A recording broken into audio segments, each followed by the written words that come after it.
According to some people's view of history, this is the image that proves the existence of a planet X, and it comes from the cradle of civilization, carved by humans thousands of years ago, before the Greeks, before the Egyptians.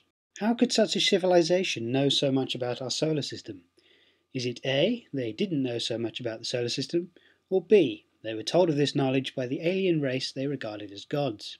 This famous image is the Cylinder Seal VA243, put forward as evidence by Zecharia Sitchin in his book The 12th Planet. He concluded that this was our solar system, and that these people knew of the same planets we know today. There are, of course, a few things wrong with this. We assume that the symbol in the centre refers to our Sun, with the dots surrounding it being the planets. This symbol appears in many places throughout Sumerian history, but it refers to a star, or a deity that isn't the Sun. Ah, I hear you cry, our Sun is a star. That is, of course, correct. But this is a culture that regards the Sun as a god, worthy of its own symbol, separate from that of other objects, other gods. There is no supporting evidence to suggest that the symbol on this seal refers to the Sun in the centre of a solar system. So we have a star symbol surrounded by dots. What are the dots? If you've read The 12th Planet, you're going to say the planets of the solar system right about now. Handily, the book offers us a diagram of which dot supposedly represents each planet. There's Mercury, Venus, the Earth and our Moon, Mars, the unknown planet, Jupiter, Saturn, Pluto, Uranus and Neptune. Hands up if you can spot any problems with this. The obvious one, of course, is that Pluto is in the wrong place, by order of planets. If we were still calling it a planet, we'd put it to the end of the list, up here. Now, this dot is said to be our Moon. It's an important object to us and our night sky, so important in fact that it too was worthy of its own symbol, and it too was of course called a god. You know, perhaps the Sumerian who carved this was sticking it to the man. To hell with the old gods. Long live our alien overlords with their maps of the solar system. I mean, who was he to question the authority of an alien deity, right? Even if that alien deity is inaccurate by today's scientific standards, set by mere mortals. I've heard it being said that this is just a carving, cut the guy some slack, he can't be too accurate.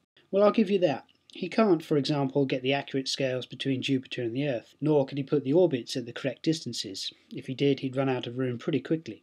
But ignoring all of that, if he's aware of Pluto, why isn't he aware of Saturn's rings?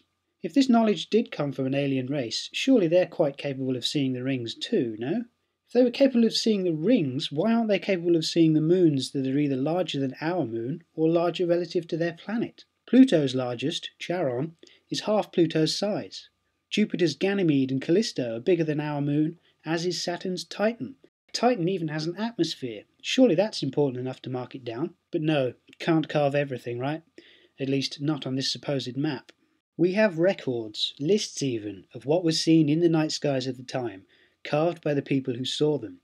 They count 7 planets: the Sun, the Moon, Saturn, Jupiter, Mars, Venus and Mercury. We didn't discover Pluto until 1930. Do you still think the Sumerians knew about it thousands of years ago, but then only marked it as one dot on one cylinder seal without labelling it? Hopefully you're seeing the sheer amount of belief you have to have in this carving being true, despite the numerous faults it has, and we've only scratched the surface.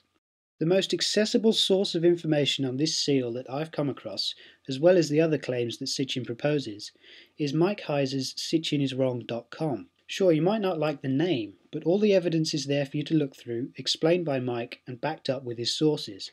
Sources that the scholars who research this period in history agree with. Sources that are the standard, the known and the provable.